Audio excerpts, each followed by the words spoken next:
എക്കാലത്തെയും വലിയ ബജറ്റിലിറങ്ങിയ എമ്പുരാൻ റീസെൻസറിംഗ് ചെയ്തു. സിനിമയിലെ രാഷ്ട്രീയവും ഗുജറാത്ത് കലാപവുമായി ബന്ധപ്പെട്ട ഭാഗങ്ങളാണ് മാറ്റിയത്.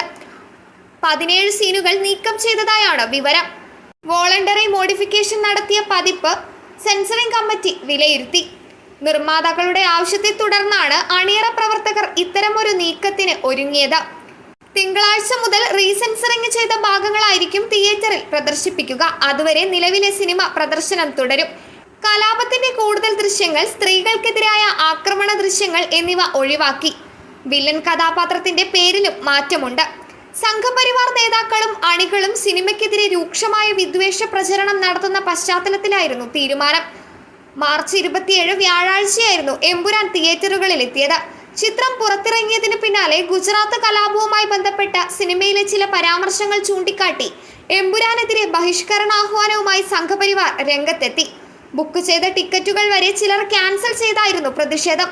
എന്നാൽ BJP സംസ്ഥാന പ്രസിഡന്റ് രാജീവ് ചന്ദ്രശേഖറും സംസ്ഥാന ജനറൽ സെക്രട്ടറി MT രമേശും എമ്പുരാനെതിരായ വിമർശനങ്ങളെ തള്ളിക്കളഞ്ഞിരുന്നു.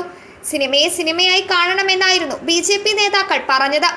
അതിനിടെയാണ് RSS മുഖപത്രമായ ഓർഗനൈസർ എമ്പുരാനെതിരെ രംഗത്തെത്തിയത്. എമ്പുരാനിനുള്ളത് ഹിന്ദു വിരുദ്ധ അജണ്ടയാണ് എന്ന് ഓർഗനൈസർ കുറ്റപ്പെടുത്തി. 2002 കലാപത്തിൽ ഹിന്ദുക്കളെ വില്ലന്മാരായി ചിത്രീകരിക്കുന്നതിലൂടെ പൃഥ്വിരാജ് നടപ്പാക്കിയത് രാഷ്ട്രീയ അജണ്ടയാണ് എന്നും മോഹൻലാലിന്റെ വേഷം ആരാധകരെ ചതിക്കുന്നതെന്നും ഓർഗനൈസർ ലേഖനത്തിൽ വിമർശിച്ചു. അതിനിടെ സിനിമയ്ക്ക് 2 കട്ടാണ് സെൻസർ ബോർഡ് നിർദ്ദേശിച്ചതെന്ന രേഖയും പുറത്തു വന്നിരുന്നു.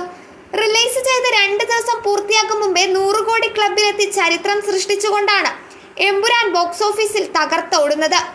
മാർച്ച് 27 രാവിലെ 6 മണിക്ക് റിലീസ് ചെയ്ത എമ്പുരാൻ 28 രാത്രി 10:30 ആയപ്പോഴേക്കും ഗ്ലോബൽ കളക്ഷനിൽ 100 കോടി പിന്നിട്ടിരുന്നു.